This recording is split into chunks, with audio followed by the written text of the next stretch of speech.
It's time for the 1430 Connection on 1430 WNAV and 99.9 FM, spotlighting news, newsmakers, and important community issues. Now, with this week's edition of the 1430 Connection, here is WNAV news anchor Donna Cole. Welcome to the 1430 Connection. I'm Donna Cole. I welcome Chris Haley and his cousin Bill Haley.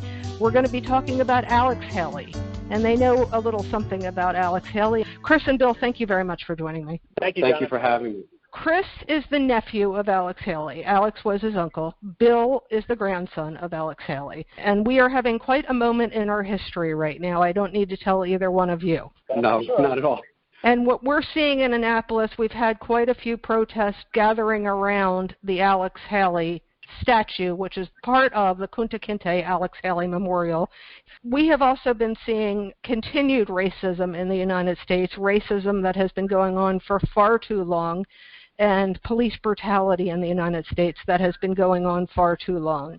We are hopefully having a moment, this period of time, that will start the change that is long needed in this country. I think part of it is the three elements happen pretty quickly together. One is that the Armand Arbery murder happened, and we saw much of that online. There was the two individuals, a father and a son, who basically tracked him down. He was just jogging, and then he was shot. I feel like there was perhaps a moment where there's deniability, where people don't see the whole event. They don't see what happens when he walks in front of the truck, but then they definitely see when he's trying to grab the rifle out of the individual's arm, and then he's shot and he staggers to fall and dies.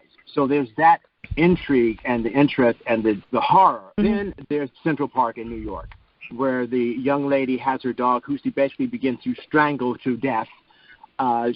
She starts saying how she feels accosted by this person, this man, and then she adds the term African American. Then we know that African American is literally being used as a heightened threat to this individual. It's one thing to say that a man might be threatening me, but you say African American, and you know, and that individual knows that I'm really going to threaten you now because I'm saying what your race is, and we know what that means. Right. Chris Cooper was birding in Central Park, and in this area of Central Park where you're supposed to have your dog on a leash, and this woman was violating that law.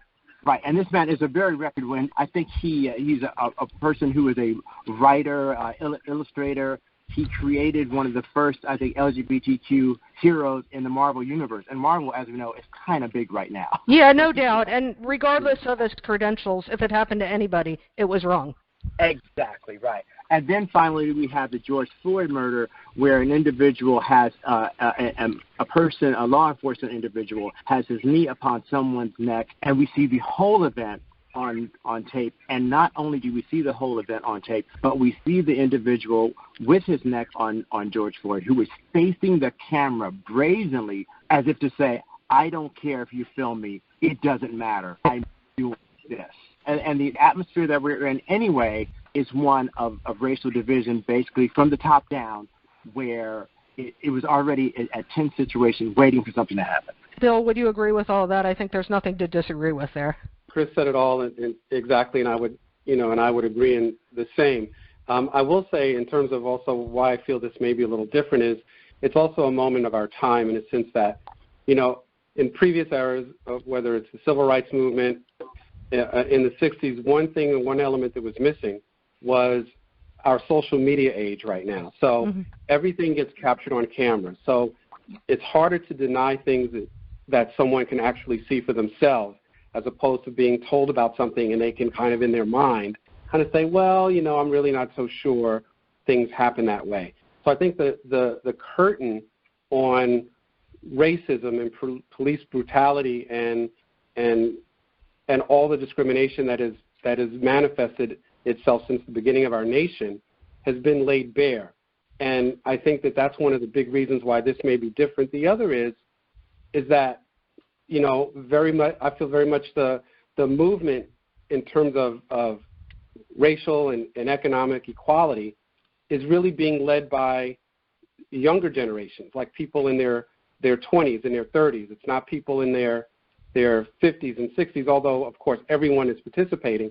The other thing is we have what I can recall for the first time a sort of really multiracial, multicultural movement to deal with stemming systemic racism. And it's not only in this country, it's all over the world. So I think the energy that's been put forth has not existed to the level that it has in the past. The level that we exist now, the energy that's here now, is even, in my mind, in a sense, greater than the efforts that have been put together in the past. I mean, essentially the civil rights movement, there are a lot of white folks who helped, certainly. But I think that the movement as it is now is dwarfs the participation globally that, black people have had in the past. Bill, you live in California. Chris is a Marylander. You've seen some of the protests, the photos of the protest. I know you've seen them on Facebook, yes? Yes, definitely. And at the statue, what has that meant to you? I think it just reemphasizes what Uncle Alex had in mind when he wrote Roots. Roots was a work that was meant to and intended to lay bare the history of African Americans, the people of color, what their situation was when they came to America as enslaved individuals who, however much their past was, their present was modified and dictated by different people who basically stripped them of the humanity as much as they could, both legally and immorally. But within all of that, the statue is about inclusivity, and it's about diversity, and it's about my Uncle Bill's grandfather speaking to 3 kids of different ethnic backgrounds, because ultimately Roots is about family. It's about how this family kept through oral history their dignity, their soul, their pride together to manifest through generations so that it existed into the 20th and 21st century. So that symbol of Uncle Alec or Bill's grandfather and those 3 young children being told a story is indicative of how we can move past this by reading to each other, by sharing with each other, by embracing our differences, emphasizing what we have together, not emphasizing what we have that's different. Let's take a short break. We'll be right back on the 1430 Connection.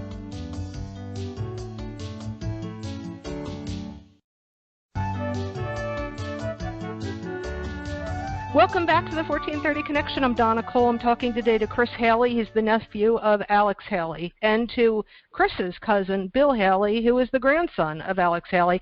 Bill, you've also seen these photos on Facebook of protesters around the statue remembering your grandfather, yes? Yes, I have. Have those moved you? Yes. I don't want to use the word surprise. It was sort of, when I saw the pictures and I saw the protests, I was moved in a sense that I would say that in some sense, Alex, would have probably been surprised that his statue would be used in that way to some extent because he was a humble person, and he would be surprised about the impact that the statue was having and why it draws people, and for many of the reasons Chris just elaborated on. I will say that it's also poetic in a sense that he was about telling stories, and the protests that we are going through and witnessing in Maryland and all over the country and all over the world are basically living stories about what's happening in history. And to that extent, and because, as Chris said, the whole statue is basically meant to be multiracial in terms of inclusivity, and I think that it's a poetically proper place for that to happen because it brought together people for one common cause, and people are telling their stories, and it's an apt and proper place for that to happen. I'm not sure if Chris filled you in on the full story, what led to this interview, but I was outraged, ranting and raving on Saturday about what seemed to me, and Chris just sat there and listened, and I really appreciate that phone call. These were comments that were being put on social media, on articles about the statue. People were commenting, get rid of the statue, take down the Alex Haley statue, and people stating things about plagiarism. And I think this hit me so much because I'm a veteran. I served in the U.S. Navy, and Bill, your grandfather, and Chris, your uncle, was a Coast Guard veteran. Right. I think we all should be mad when we see these comments. Well, part of it is something that we quite frankly have become, unfortunately, used to some degree, because once someone becomes huge and quite frankly iconic and world-renowned, you're going to be hit. It comes, unfortunately, with the territory of being famous. Uncle Alex said in an interview which Bill fortunately just sent me just the other day that Lawrence Grobel interviewed him in 1985, and Uncle Alex relates how he was a part of at a function where there were 24, as Uncle Alex said, 24 individuals who had great big books.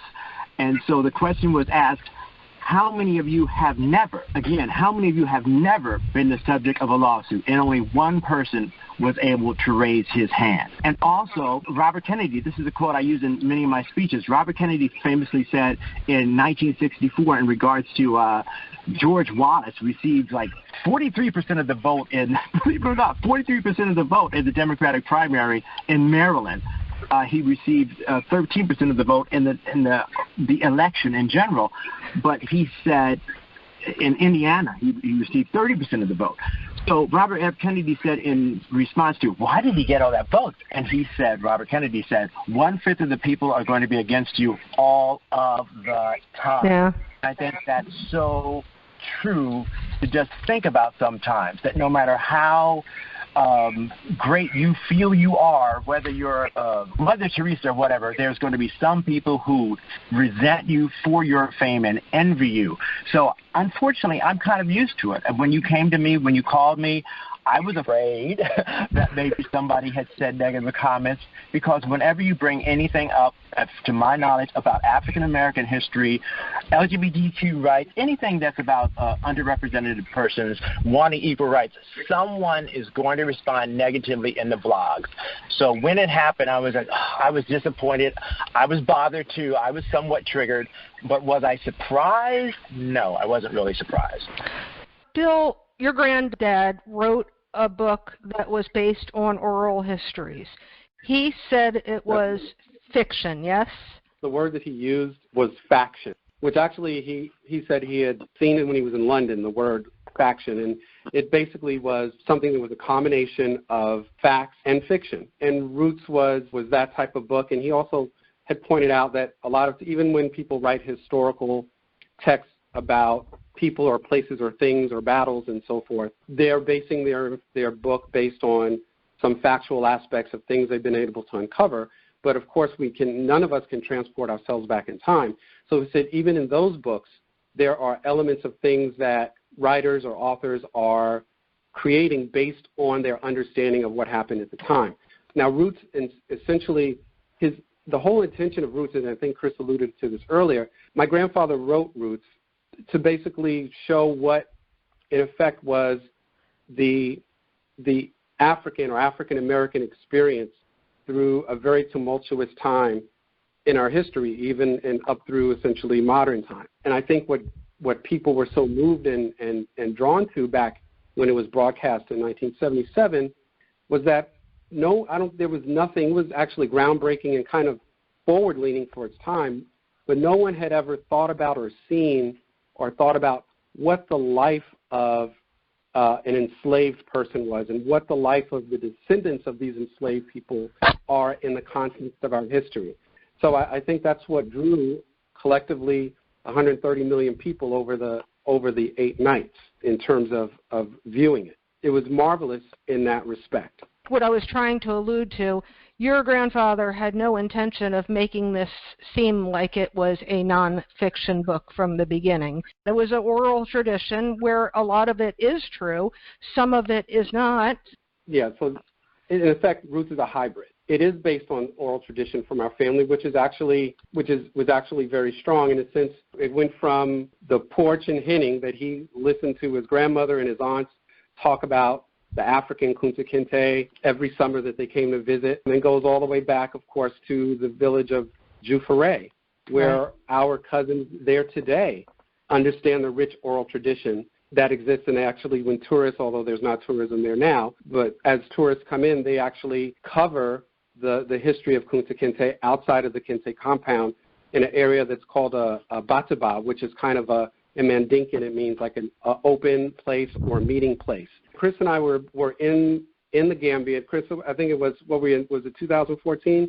Yeah, May of 2016. 2016, okay. And what I enjoyed about that, and what the part of Roots that I liked the most, the part that I am most passionate about is the whole oral history part, as you were just saying. And it was really refreshing to see and to understand how the Mandinkan oral history process works. And, one of the things that people didn't get to witness, I think, and understand it, was what the search for roots was like. I know Alex made an album, but if they would have understood that part, then they would have understood the power even more so of what they were seeing when they were reading or seeing Roots as a miniseries in 1977. Let's take another short break. We'll be right back.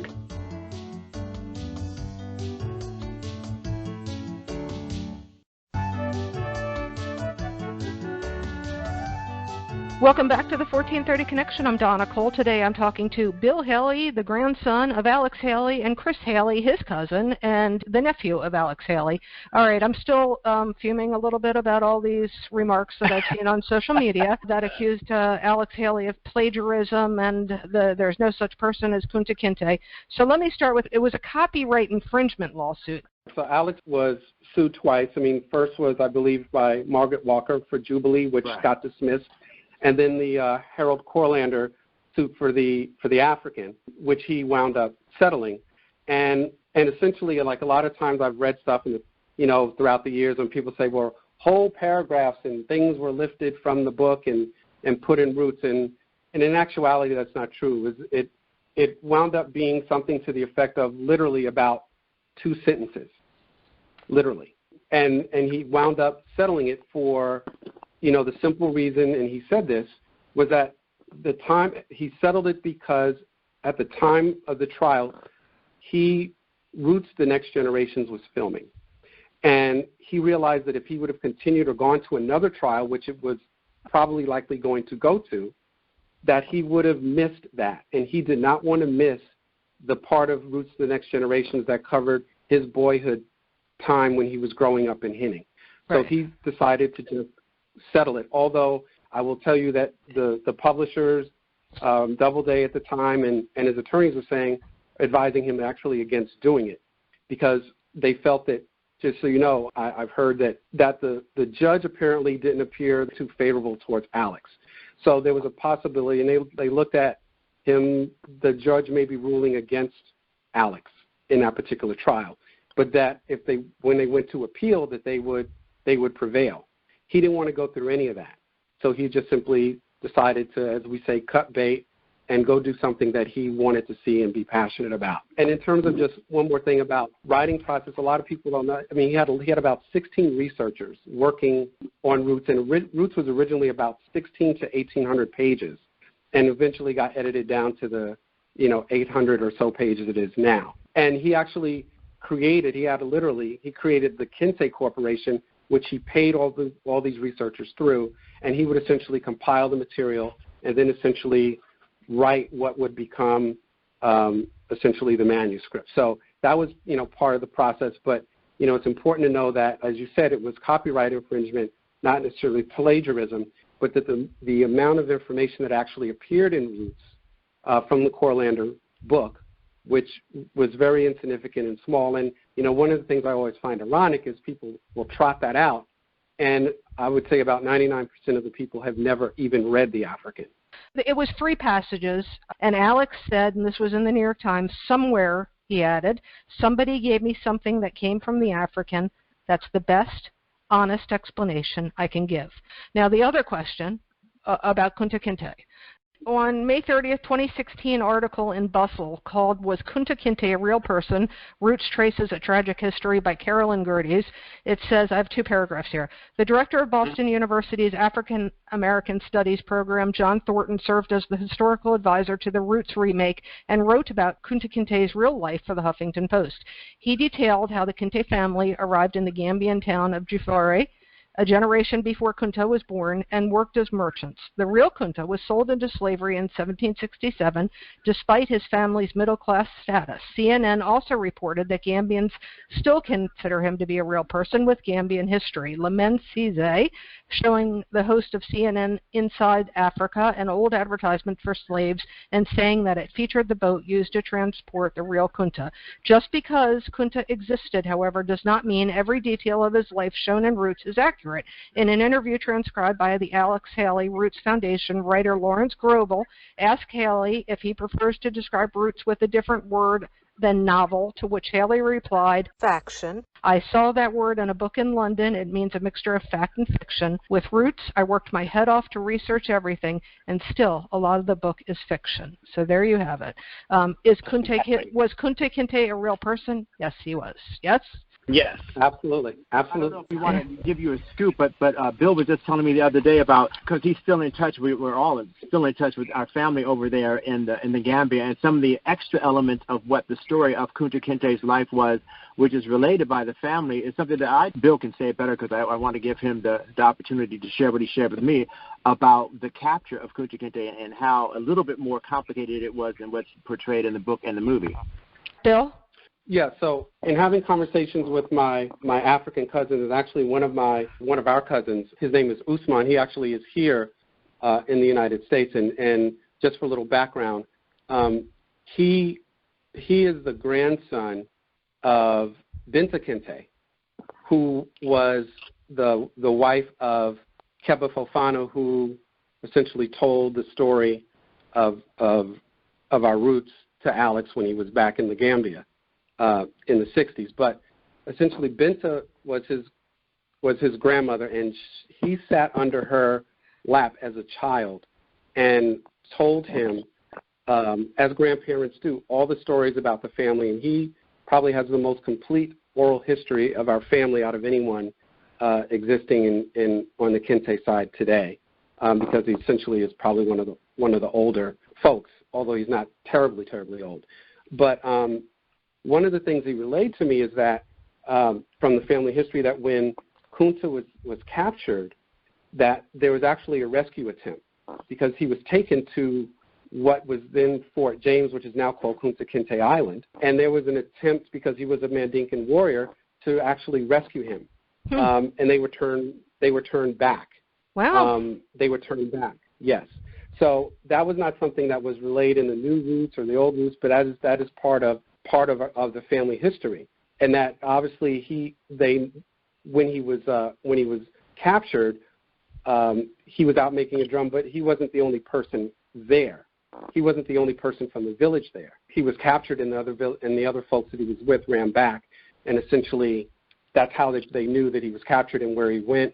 So he was actually on what is now called Kunta Kinte Island for a couple of days before he was shipped off across the Atlantic. That was an aspect that I had never heard before until I was having a conversation about the oral history of our family, which, by the way, I will say that Chris and I, we can actually trace back again multiple generations. We've been given that information.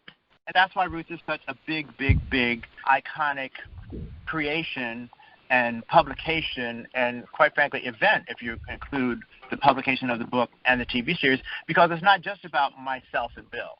It's not just about Uncle Alex, or it's about how it relates to all persons of color or persons of African descent, and how this book, this journey, this saga mirrors the journeys that many of our ancestors had to endure and had to survive, so that we're here today listening to Donna Cole's radio show today. Well, as I've said to you before, it's not just African American history. It's world history. It's our history.